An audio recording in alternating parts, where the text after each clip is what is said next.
Hey, Mitch. Oh, hey, Ed. Hey, What are you supposed to be? what do you mean? I'm all ready for our Planet of the Apes special. It's going to be amazing. No, for God's sakes, Ed. Not Abe's. Apes with the P, the one with Charlton Heston and Roddy Yeah, McDowell. That's the one where Charlton Heston goes into the future and he sees a planet filled with Abraham Lincolns.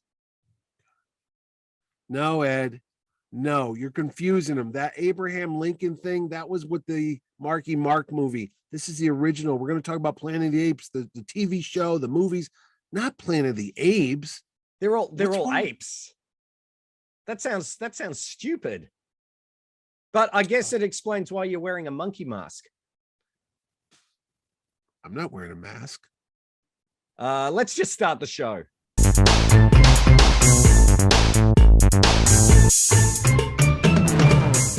Hi, this is Ed Dollister. And this is Monkey Man Mitch Halleck. And welcome to another exciting episode of Mitch and Ed's Excellent Adventure. If it's your first time here, thanks so much for stopping by. If you are a regular viewer, thank you so much for coming back. Mitch, if you want to find out a little bit more about our show and maybe what we offer, what can you do? Oh, Ed, is as simple as going back in time, but finding out you're really in the future and your planet's been taken over by a bunch of apes. All you do is hit the subscribe button on the bottom, and you'll know all about Mitch and Ed's Excellent Adventures. Hit the notification bell, and you'll be notified when we put one of these suckers up. And just for the heck of it, hit the like button, because it makes Ed and I feel all warm and fuzzy like a monkey. Because that's what we're talking about today, isn't it, Ed? It is. We're talking about the classic 1968 and the 70s sequels, TV series and cartoons, and of course, merchandise of Planet of the Apes. Now, I'm pretty sure we were both a bit too young to see Planet of the Apes in the cinema. My first memory actually of Planet of the Apes is it was on TV. It was during the day. It must have been like the mid 70s, I think it was. And I had nightmares after seeing that film. Yes. Absolutely nightmares from them peeling off their faces. Uh-huh. I don't know why they would show that in Australia on daytime television, but it freaked me out. But anyway. I, too, was aware of Planet of the Apes as a young child because being born in 1966, I was in the thick of ape madness. I mean, everybody was going ape back in the early 70s and stuff. My dad, God rest his soul, took the whole family in the car. And I think I talked about this on our drive-in special, which is also available on our channel. Yep. He took me to go see Escape from Planet of the Apes. I don't know what that man was thinking. That came out in 1972 or 3, I 71, think it was. Escape 71. Oh, 71. Oh, okay. So that explains it. it. No, that would have been sorry. That was beneath the Planet of the Apes was where they pulled off the face. Oh, the mutant people. Oh, yeah. That's the second one. So that was 70. This is the third one, and it's got to be 72. We'll know on the bottom. I know is Escape was 71. Okay, it's 71 then. So I'm about 4 or 5. Yeah, something like that. I don't know. So Dad takes us in the station wagon. My mom, me, my 2 older sisters, Debbie and Kim, and we're gonna go see Planet of the Apes. And when you're at that age, you don't know the difference between actors and people in monkey masks, So we're in there and I'm watching it and I'm like, okay, this is kind of funny. Because if you know the story of Escape from Planet of the Apes, we're jumping ahead a bit. Yeah. But that was more a satirical, kind of humorous look at society. And, it's kind of done tongue-in-cheek type of thing. But I remember the scene that started getting me all like scared, even though I was already a little frightened of this whole movie, is when the psychiatrist puts Zira under. And he starts to find out what happens in the future about humans and the apes taking over and all that stuff. And I don't know what happens after that. I do think there's some gunplay. I don't know. It got violent all of a sudden. All I remember, I get really freaked out about it. Yep. Lord knows we didn't stay for the whole movie because I started getting, crying, and my dad was mad because he wanted to watch the movie and there's nowhere to go because you're all in the car. So he had to leave and he wasn't thrilled about that. But good thing we didn't stay to the end. And again, Oh. we're jumping ahead. That was one of the most violent movies for it's. I think it's rated G too, which is crazy when you think about it, because I guess there's no sex or no swearing in it, but there's violence in it. They kill, spoiler alert, they kill Cornelius. They shoot him and he falls off the ship. Yeah, and he's doing and it. You see him hit. Yeah. And it's such a bad dummy that goes, now you look back, there's no CGI. And then Zira gets shot in the gut, and then the guy shoots the baby. And they throw the baby over the they baby throw in the water. But they switch. Oh, yeah. Yeah, we are jumping ahead. We are, but yeah, I know. But I'm just saying that was crazy to take a little kid. So I don't know what my parents were thinking. I got to talk to my mom about that. So anyway, that was my first exposure to Planet of the Apes. And I think it kind of spooked me out because over here in the New York area, we would have the 4:30 movie. And it was on from 4:30 to 6 o'clock. And they would have Ape Week, they'd have Monster Week, and they'd have all these like themed weeks. And when it was Planet of the Apes week, oh man, that was something else. Because what they would do is they'd show it in 2 parts because they had to put a lot of commercials in. So you'd have Planet of the Apes on Monday and Tuesday. And then Wednesday, you'd have Beneath the Planet of the Apes. And Wednesday and Thursday. But then Friday, they didn't have much time. So it'd be like an Escape. And you'd only see like half the movie. And you're like, well, where's the other half? And I never understood what that was about. It escaped from the studio. That's but right. Ape Week was a crazy time. And like I said, as a kid in kindergarten, in the first, second grades here in the early 70s, Apes was everywhere. As much as Star Wars would be everywhere at the end of the decade, at that time, Planet of the Apes was everywhere. There were toys, there was comic books, there was cartoon shows and all that stuff. But let's start in the beginning. We're talking about a book based on a French satirist, if you will. Yeah, Pierre Boel, who wrote the book, who also wrote, do you know what else Pierre Boel wrote? Was that Bridge on the River Kwai? It was Bridge on the River Kwai. So he wrote that, and it was picked up by the movie studios, and they went forward and they commissioned some screenwriters, one particularly famous screenwriter who to work on Planet of the Apes, where originally was going to be the planet was going to be more futuristic. So it was going to be a lot more futuristic, but they had to pare that back because of budget constraints and everything like that. But do you know who the one of the original screenwriters who came up with that twist ending? Do you know who that is? Would that be Rod Serling? It would be Rod Serling from the Twilight Zone. Exactly. And given that we're we've been binge watching the original series, we're up to season 3 at the moment. That man is a genius. We need to do a Twilight Zone episode, because that's a great series. He's was and still is a smart writer. What he has come up with. Well, he's wherever he is in the Twilight Zone now. But so you know where he lived, Ed? Really? Was it Bridgeport? No, it's actually on the New York border. It's not far here, because they have like a little statue and everything for really. Might have to go visit that. I think you might have to go. There's a merry-go-round there, which is reference to that merry-go-round episode where the guy goes Gig Young.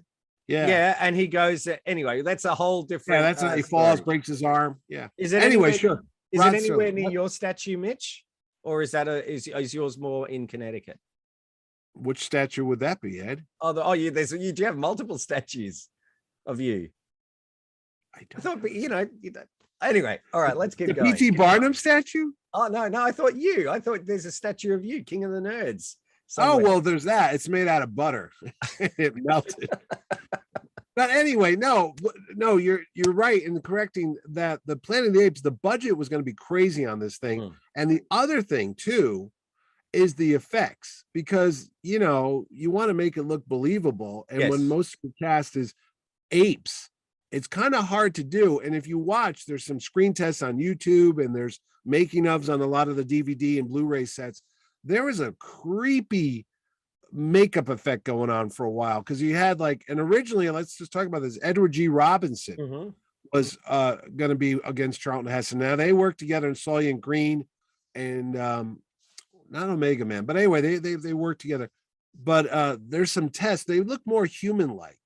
If you see some of the screen tests and the makeup tests for that too, it wasn't the full out nose and the eyebrows and all that stuff. It was more just looked just like a human kind of, and they just kind of put some long hair and that type of thing too. But and when you think about monkey makeup or monkey costumes prior to that, it was just someone in a a rubber suit that looked horrendous. These looked really good, and while they're not maybe as they're able to articulate their mouths as much as they would today or anything like that, they still are pretty amazing. And you got to remember that the makeup artist they actually won a special Academy Award for their makeup design, and it wouldn't be until I think 1981 where they first created a special makeup effects Oscar, which I think it was American Werewolf in London won in 81. So, the makeup still holds up pretty well, and you can still get,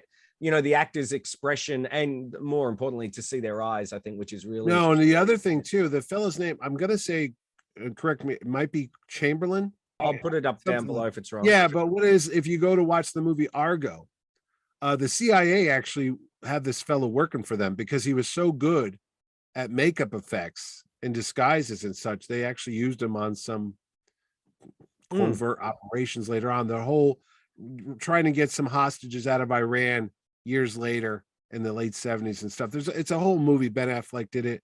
They pretended they were doing a movie set, but in the movie, John Goodman plays his character too.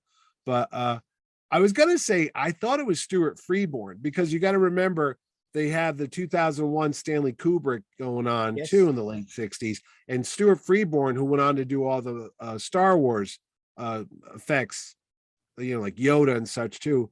I thought he was involved, but I guess I'm wrong. It wasn't Stuart Freeborn who did the Planet Apes. I don't think it was. No, it wasn't.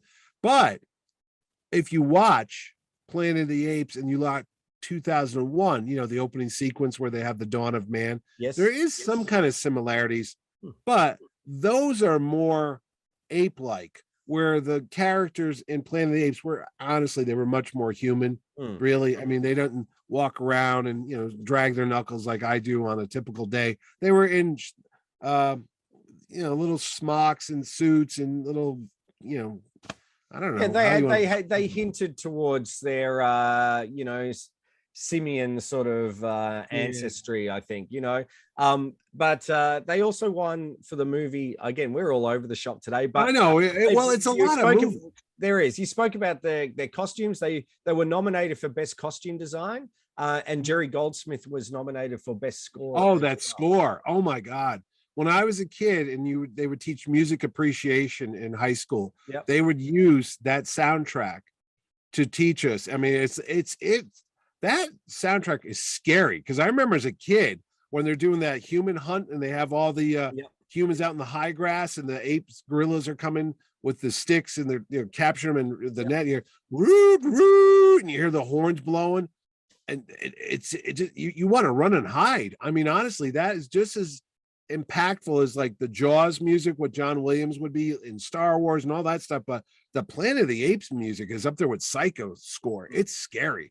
I mean, you don't know what's going on in that thing. Oh yeah. But do you know, how did Charlton Heston come about? Because he was a pretty big star to be involved in such a weird science fiction. I know. I mean, he later on this is probably the start of his association with science fiction or sort of science, that quasi science fiction sort of thing. Because after this, you said there was Omega Man, Omega Man.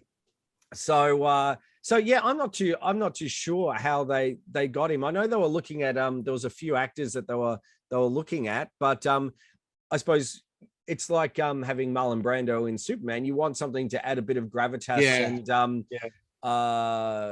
to the project that it is, and he's great.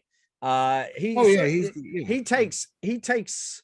It's funny. He's not that surprised. I don't know if he's that surprised. He seems pretty easygoing to be landing on another planet. It's like, whatever. Yeah. You know what other thing scared me too? Because when I remember watching this on TV, the original, we're talking about the original Planet of the Apes. is the opening sequence when they go under suspended animation. Yes. And then they land, and then they go to check on the female astronaut, and Yes.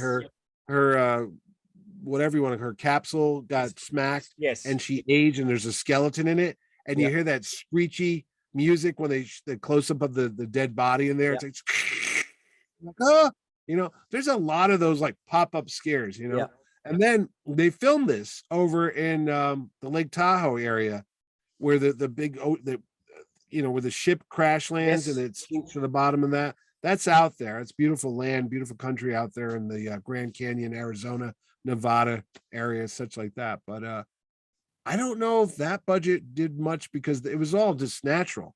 The only thing that freaked me out about that is why didn't the astronauts who are astronauts notice that the moon is the same moon that they had on the Earth? I mean, you would have looked up and thought, well, yeah. Well, that's the whole thing. They sort of don't. I mean, they always, maybe it's just because to set the premise up for that killer twist ending, maybe they just assume that they've gone to another Earth-like planet. Because even when Taylor, when he finds there's the doll, there's the heart valve, he just, he says, oh, we have versions of those on our planet. So he hasn't figured out yet that he's on the Earth yet. Yeah. The wonderful Roddy McDowall as Cornelius. Kim Hunter. Yes, Kim Hunter as Zira. I did have a Zira doll, but I sold her. But I don't know why the Zira doll. Of all the dolls, I don't know why I didn't get a Ursus or a Zaius or something like that. I had a Zira doll. And Maurice Evans playing Dr. Zaius or Dr. Zaius. Now, Maurice Evans, I knew him from Bewitched. He was her dad. Agnes Moorehead. It was Esmeralda. That was her mom. And her dad was played by Maurice Evans. Oh, there you go. Yeah, there you go. But he was Endora. Wasn't Endora the mother? Endora, I'm sorry. Yeah. Endora was Agnes Moorehead. Yeah. But go ahead. No, I'm just saying it had a really good cast. And you must have thought, well, when they originally signed on, well, I'm going to be hidden behind all this makeup. But again, the makeup was great. You could still get their performance through. Now, one of the things I heard as a kid watching it was that the actors chewed gum underneath the mask because it made that, that made the mouths move a little bit. That's how they did that. I mean, I suppose there was a lot of ADR where they came back in afterwards and looped it, because you didn't have to match the lips up like you said. That's right. And rounding out the cast, besides the other two astronauts who go there with Taylor. It's Taylor, Landon, and we already had this discussion. It's Dodge. Dodge. No, Dodge. Dodge. Not Hodge. We also have the lovely wife of one of the producers. Was it Robert Zanuck's wife who got the part as Nova? That's how she got cast in that movie. She's on the con circuit. One of the few surviving cast members of the original Apes, the Ape movies, is the actress that plays Nova. Linda Harrison. Thank you. Not to be fused with the Linda Harrison Ford. No, I'm thinking of the one from Terminator 2. Linda Hamilton. Or Linda Hunt. What? Oh God. There you go. Oh, that even made it go out of focus. How did that happen? That was a big sneeze. The other one that's still alive is Julian, who is the younger ape, who at the end of the movie, Charlton Heston says, never trust anybody over 18, I believe he says. Yes.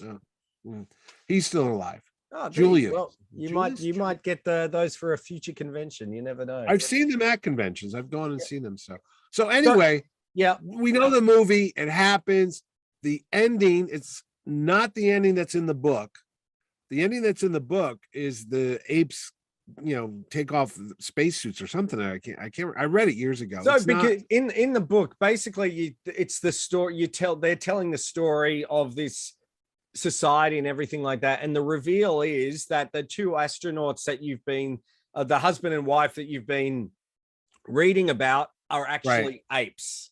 Yeah, so that's sort of the reveal, which works in a book. But you couldn't really do it unless they were wearing helmets for the entire, entire movie, and then they take it off, which you sort of see in Escape from the Planet of the Apes, but right, that happens. But so, the film, anyway, the film was, the ending is amazing, where you get to see the the Statue of Liberty. That there's that amazing reveal. You hear him say, "You crazy, Damn, you all the hell." Yeah. There's a few good lines. Take your goddamn. No, it's not goddamn. Isn't it? Oh well, you know what they censor? It's weird here in the States. Ape, isn't it that? Yeah, you damn. You can't say goddamn. You can't say Jesus Christ. You can't say goddamn. They would bleep that out. I'm like, you could say everything else, but you can't say that. Seriously? Really? Like even when Indiana Jones: The Last Crusade is on television, this whole scene where he goes, Jesus Christ, and he gets slapped, they bleep that out. No. Yeah. Not in Australia. Well, Australia is founded by criminals. We're founded by religious Puritans because we're messed up, America. Anyway, it's true. I don't. Your invisible God is. We can't have that on TV.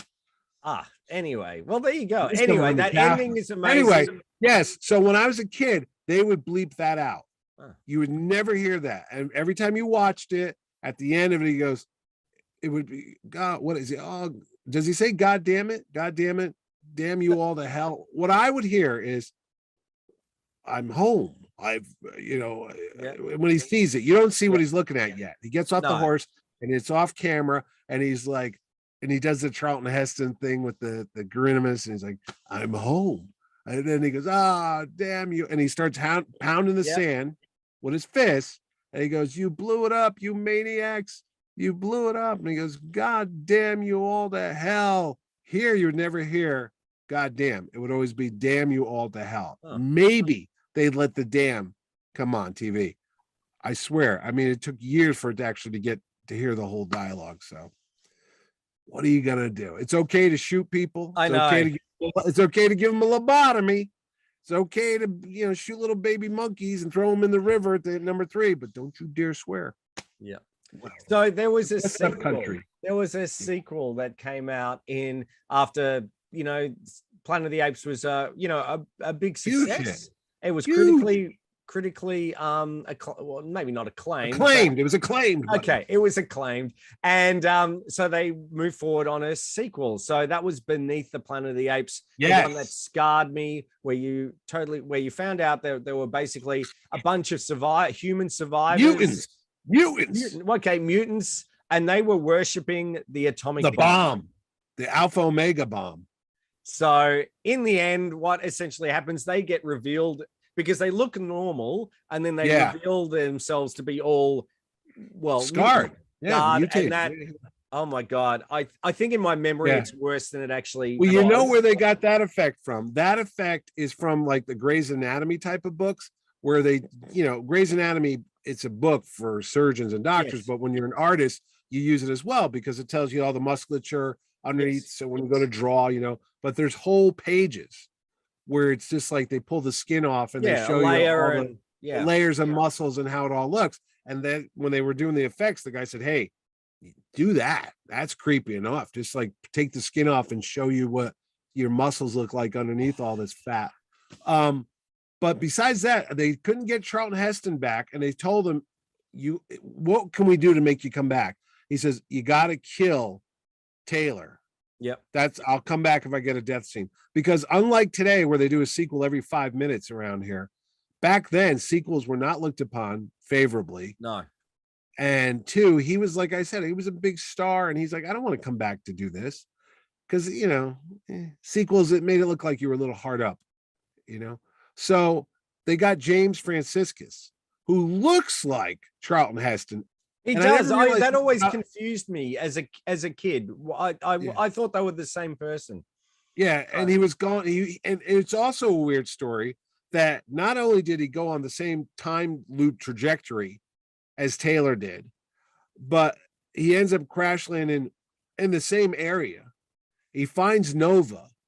And it's almost beat for beat the first movie until the end when they go into the Forbidden Zone, which is that area where you find the mutants, and then it's underground. They're in the subway tunnels of New York City. And the other odd thing I never understood about Planet of the Apes is, okay, I live around here. I'm 45 miles from downtown Times Square. I know what the area looks like. I get the Statue of Liberty could be in the ground and, you know, all messed up like that. But where do these canyons come from? Where do these rocks and these, I mean, if they had a nuclear bomb and it blew everything up, how did it change the whole, you know, terraforming of the earth there? I mean, there's no canyons out here. There's no giant oceans or whatever. I mean, but yeah, it doesn't match up to what New York City looks like. And anyway, at the end of the movie, Charlton Heston returns, the apes attack the mutants.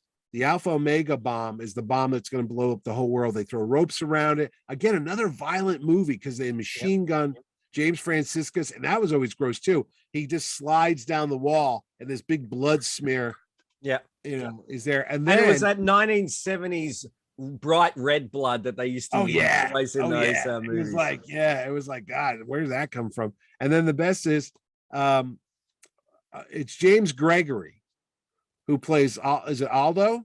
Yes. Or am I got? Yeah.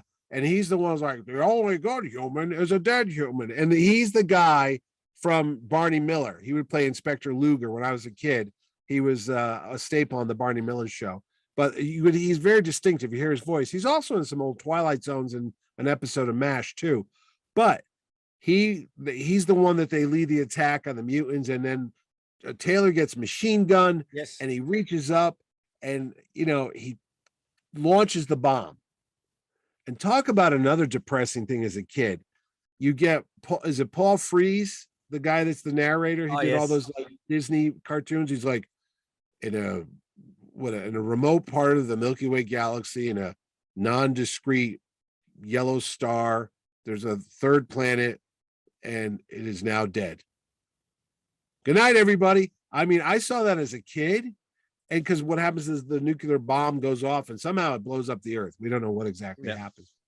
But man, was that a downer? I mean, I was like, I saw it on TV and I was like, the earth we're all dead. Yep. That's what happened. Forget, you know, everybody's apes take over. The fact that the earth could be blown to bits was just really dark and depressing, you know? All those how could you do a sequel after the Earth is blown You would up? think it's over. That's but right. No. A year later, Escape from the Planet of the Apes. They found the crash ship from Taylor. It was Milo, who was played by Sal Mineo, who's from West Side Story. And you had Roddy McDowall back and Kim Hunter. They found his ship. They somehow got it to work, and they went back in time. And they ended up, you know, in 1971, 71, 72, something like America, that. Yeah. And they became a bit of a media sensation, and it was a bit of a satire and a look on things. And then, of course, it, as we mentioned earlier, it turned dark, where they found out with the baby, you know, the baby was as intelligent, their little child. They get gunned down. The baby, you would assume, is killed. It gets shot and thrown into the water. But no, Ricardo Montalban is there as a circus owner, and he saves it. And that little baby is Caesar. Caesar. You know, you are just like your mother and father. I'm going to call you Caesar. He's great. I love Ricardo Montalban. Forget, you know, Fantasy Island, Wrath of Khan. He's got that delivery. He was a really like cool actor. You know what I mean? And he just picks up the little baby. And at the end of it, another freakish thing, you hear, mama, mama. You're like, oh, the baby can talk. Oh my God. This is what's going to start the whole thing. So yeah, again, even though I got scared as a kid, as an adult, I watched it and Escape from the Planet of Apes. It's really funny. It's really well done. Well written.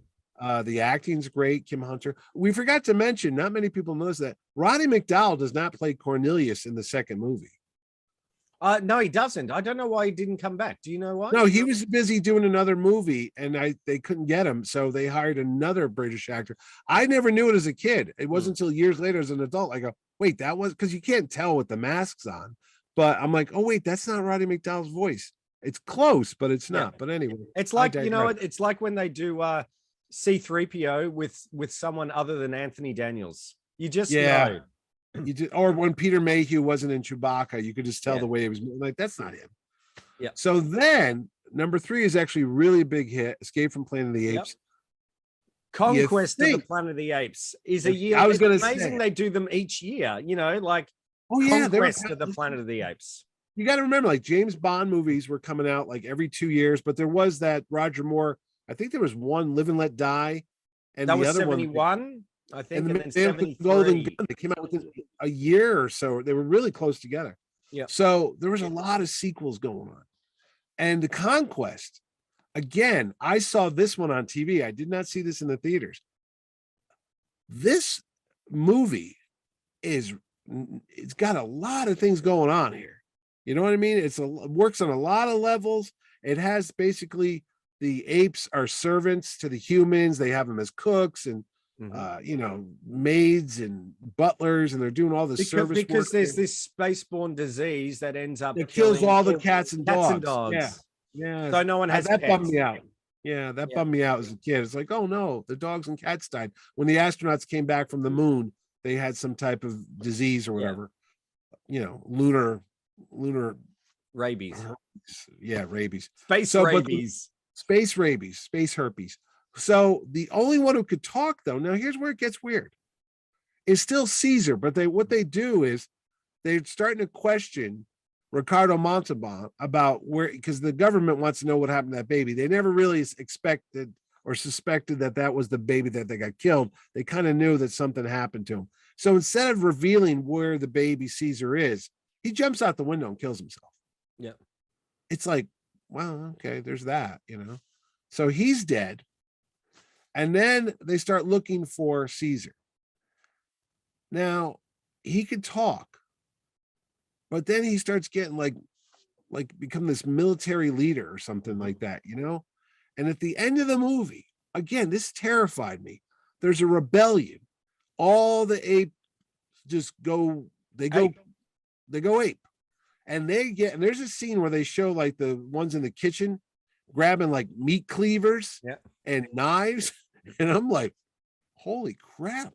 And they go at the humans and it's not nice. They panned up so you didn't see the violence, but you could see in the shadows the hands swinging down and the clubs and everything like that. Your brain kind of filled it in what was happening there. And the funnier thing is they filmed that part of it over the Studio City out in California, right there on the set. So it had that futuristic look with the the concrete and the way the stairs work and everything. So it's actually Century City, I believe it is, out in New York. We forgot to mention the original Ape City is right down the street for the ranch where MASH was. So when the TV show, that makes sense, because that landscape, sort of the it looks similar. The hills. That's the ranch where the 20th Century Fox ranch where they filmed MASH. They would say as the bus drove down the road to get to where the swamp was and the 4077, you would go by Ape City. The sets were still standing. They didn't take them down. They left them there. So you would drive by like the little lake and you could see where they had the lawgiver statue and all that stuff. So that must have been interesting. But this one they filmed in Century City. The other thing that note about all the Apes movies is even though they were still popular, they slowly started diminishing returns. And the budgets got lower, the budgets got lower. We forgot to mention that in the second movie, they didn't want to spend so much money on the makeup. So they actually just bought cheap rubber monkey masks for the extras in the background. And you could see it when they're doing those crowd scenes, when they're having the rally and the gorillas are like, yeah, let's fight. If you look in the background, you can see that they're just wearing rubber masks. So anyway, the last of the Apes movies is the worst one. And that has John Huston, Paul Williams, who I know you love from the Muppet movie, and Roddy McDowall once again. And it's got Caesar in it, but there's a weird time jump in it because basically all the humans are kind of living out in the like savages and and they're sort of the slaves to the monkeys. So that's in 1973's final one, Battle for the Planet of the Apes. I used to see the commercials for that as a kid, like go see it, the final battle for the Planet of the Apes. But they had no budget. They had school buses and this big epic battle scene. You're like, what is that all about? And Sheriff Lobo, Claude Akins, another veteran actor, he shows up as the bad guy. And they have the big fight at the end. And again, such low budget.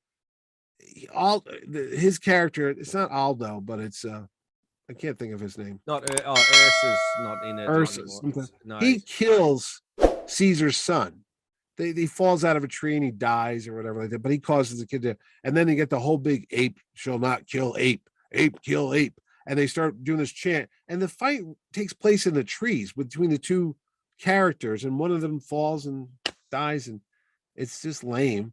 And at the end, what? Yeah. Go ahead. I was going to say at the end. I was just going to say the end has a little bit of hope because there is the opportunity that, you know, humans and apes can coexist together. Well, talk about weird endings. When the Conquest of Planet of the Apes, there was another ending for that. That was a very nihilistic. Apes killed all the human guys. And then when they saw a test screening, the audiences were like, whoa, what is this all about? So if you watch that movie, they went back in there, and as Roddy McDowall does his speech, they crop it so you can't see his mouth a little bit, because just as the apes are about to wipe out the humans, they cut to his girlfriend, and she's like crying, the gorilla girlfriend, the ape girlfriend, and she's like, no, you know, like that. And then he goes, oh, okay, I'll have a change of heart. And then he goes, but today we are going to be, you know, lenient, and we're not going to kill the humans, and this is the Planet of the Apes. But he does like this whole change of heart. It's so hokey and tacked on at the last minute. You can tell, you're like, that's not the real ending. This is something that the execs went in and like, no, you got to fix that.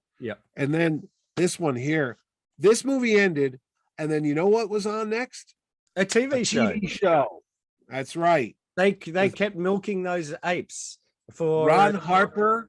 Who we know as Uncle Jack from Land of the Lost, was the blonde guy. It was like Starsky and Hutch went to the Planet of the Apes. Because it was like fake Starsky and Hutch. When you couldn't get the Mego Starsky and Hutch dolls, when I was a kid, they didn't have them out yet. I remember my buddy goes, hey, why don't you just get the two dudes from the Planet of the Apes TV series? Because they looked the same. They had the blonde hair. The other guy is Naughton. Is it James Naughton or something? He was the dark. Definitely not David Naughton, but yes. No. But then there was a show, but this one took place not in the New York area. This took place on the other coast. This was like, meanwhile, on the Planet of the Apes, this is what's going on the San Francisco Wild Western part of it. And Roddy McDowall was back, but this time he played a guy named Galen, a monkey named Galen, or an ape named Galen, not Cornelius. Maybe it's his brother. But I don't know what they were thinking, because it was a Planet of the Apes show, but it was more like a Western where they were on the run. It was like The Fugitive. It was dumb, you know. It wasn't great. It only lasted one season, but it did generate a lot of toys. And we'll get to that in a minute. So after the TV series failed, you know, one season, you know, it didn't get cut all the way through. It went a whole season. And I remember it was on a Friday night. And the reason why I think it didn't do well, because I know as a kid, you had to make a choice. Do you watch the Planet of the Apes at 8 o'clock on CBS, or do you watch the $6 Million Man on ABC? And it was $6 Million Man. $6 Million Man won and wiped the apes out. Because I was like, yeah, I like apes, but I like Bionic Guy better. So and then a year later, so 75, they did a cartoon show. So Return to the Planet of the Apes. Yeah, the animation is cool on the opening sequence. Yeah, it is. But a lot of people, I think, complained a bit because it was quite static. Though, so they'd really, if you watch the episodes, they've got really detailed paintings and backgrounds, and you know, like they might pan over something, but wasn't a lot of animation or movement. No, they would reuse the same bits again and again, like the horse rearing up, or the guy. That was I can't think of the studio. Is it Lou Scheimer or something like that? Scheimer, maybe it was the people who did Johnny Quest.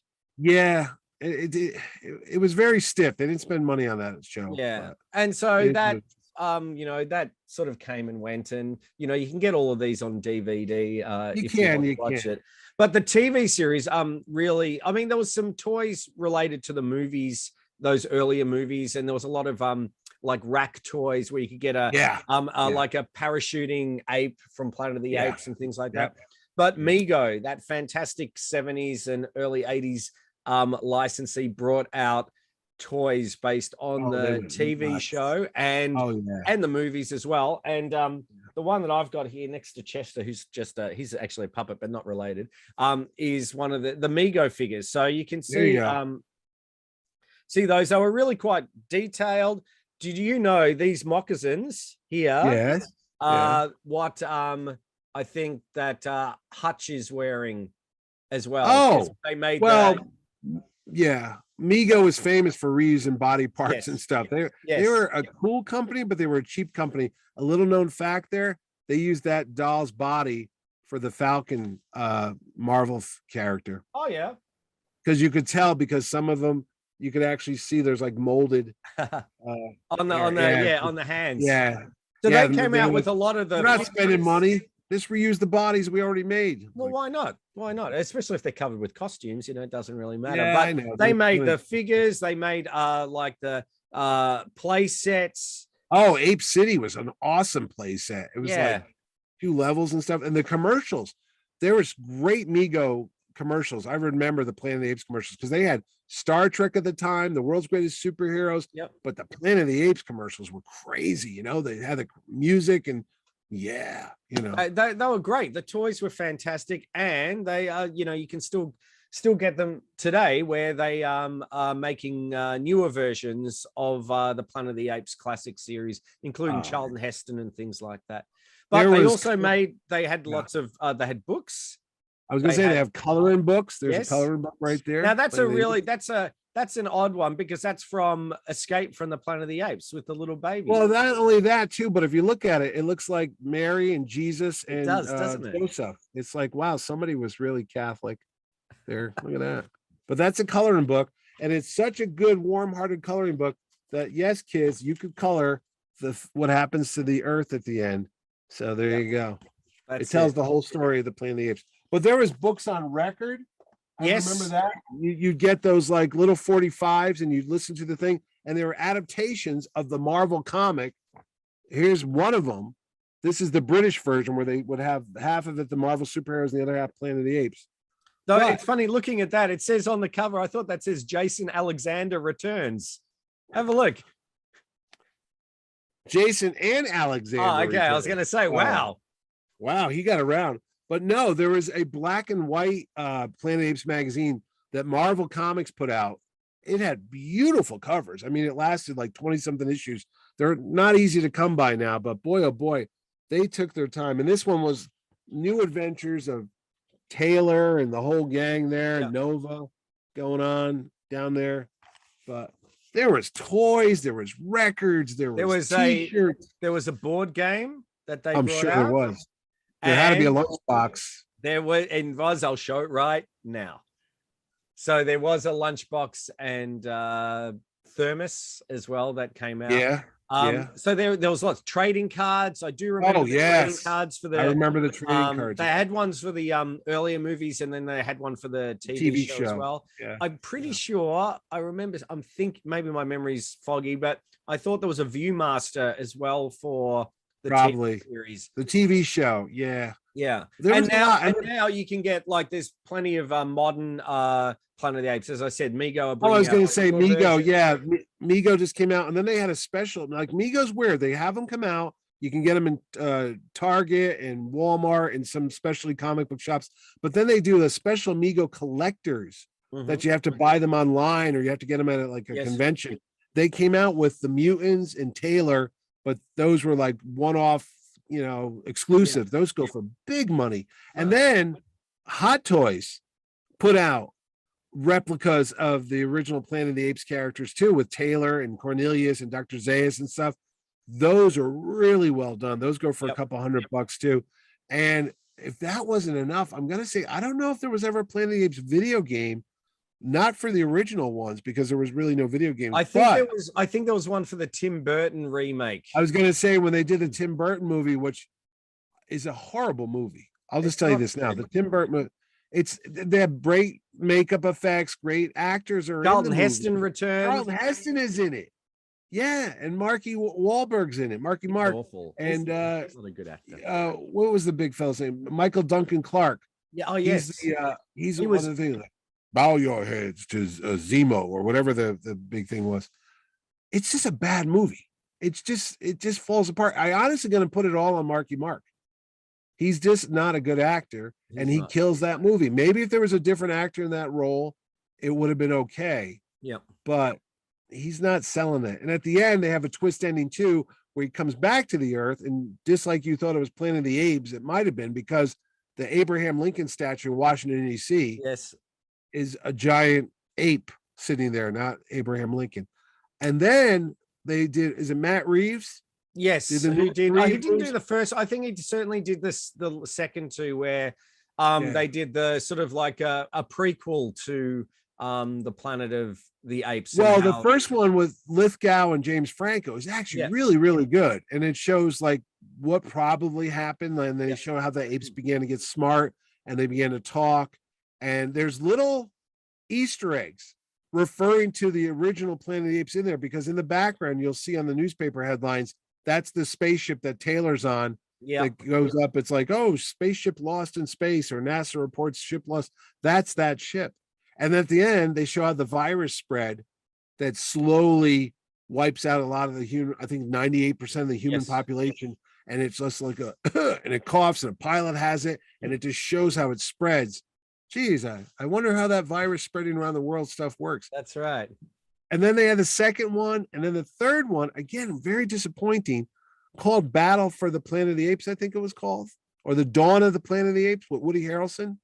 Yeah, that's what I've lost track of the new. I never really got into the newer ones for some. No, it was Dawn of the Planet of the Apes, and then there was Birth of the Planet or something. But at the end of the last one, they show the virus that comes around, and the humans begin to lose their speech, because if you remember the original, humans couldn't talk. Yes, that was the whole thing about Taylor being able to talk, because they weren't talking. So you see the humans start to get a virus, and they start losing their speech, and they start losing it, and on and on and on. But well done. But the only problem is it's too well done. The apes are too good looking. They're riding horses. They're firing machine guns, but they're never going to turn into Roddy McDowell and Kim Hunter. They look too realistic. And that's the sad thing about those movies. They're well done. They look great, but I wouldn't have minded a little rubber mask on an actor and a little coat or something. You know what I mean? So I think there's something to be said about, prosthetics and actually having an actor, there practical set. Yeah. Instead of in a motion capture suit, because, it's hard to act towards that, I imagine, but, Yeah, but I think Planet Apes ended up going down. The sequels ended up, and then a little movie called Star Wars came around in 1977, and pretty much took over as the biggest space toy movie. That's right, and that's where I do remember in the Mad magazine parody that came out, because they kept calling Chewbacca, I think, a reject from Planet of the Apes. I remember saying that in there, but the originals that really won the one to beat. It is fantastic. The sequels, again, varying quality, but if you're a completist, you can certainly get a box set of them. They are worth watching, and the toys are pretty cool as well. And there's so much to collect about it. Are they expensive though, Mr. Toy Collector? Some of them are like this is like a maybe a $40 to $50 maybe figure. Not super expensive. The play sets really are the ones, like that. The vinyl. There was the Ape City, and then there was another one which was a vinyl. Mego were doing a lot of those vinyl covered plastic play sets and things like that, and they usually go for a little bit of money. So, but you can always find some interesting things. I'm sure Ruby's did a costume of that. Oh my God, are you able to speak, Mitch? Are you okay? Yeah, no, I'm fine. Whatever you had, it's coming to me now. It's like, that's all right. So there's lots. No, I was going to say they did a lot of they did a lot of comic books in the last couple of years. There's been sequels to Planet of the Apes. They've had Tarzan on the Planet of the Apes. King Kong goes to Planet of the Apes. The Green Lanterns go to the Planet of the Apes. Star Trek in the Planet of the Apes. And they even have sequels and prequels and side stories about what happened to the spaceship when it crashed in the water. How did the other apes find it and rebuild it? What happened to the astronaut that gets the lobotomy? They tell his story too. So there's a lot of ape related books and comic books out there. So you can go ape all day. So it's still around. I mean, it's been 55, 60 years since the Well, 55 years or 50 years. I'm sorry. Yeah, well, something like that. It's old. No, it's 54 years technically. Well, the book. No, I'm saying the book since came the book. out in the Okay, 60s. Yeah. No, Yeah, you're right. yeah. You're right. Yeah. So if you want to find out more about Planet of the Apes or maybe some other classic science fiction films from the 70s, like Logan's Run, Star Wars, or a few other things, what can you do, Mitch? Well, Ed, is as easy as going into a prison and getting hosed down by a giant gorilla. All you do is subscribe to our show, hit the notification button, and like us. You really, really like us. Like Sally Field. Thank you. That's Sally. it. That's all there is. All right. So thanks for watching. Hope you enjoyed the episode. We'll be back with another exciting episode of Mitch and Ed's. Don't slip on that, Mitch. Mitch and Ed's excellent adventure soon. So thanks for watching and take care. Goodbye.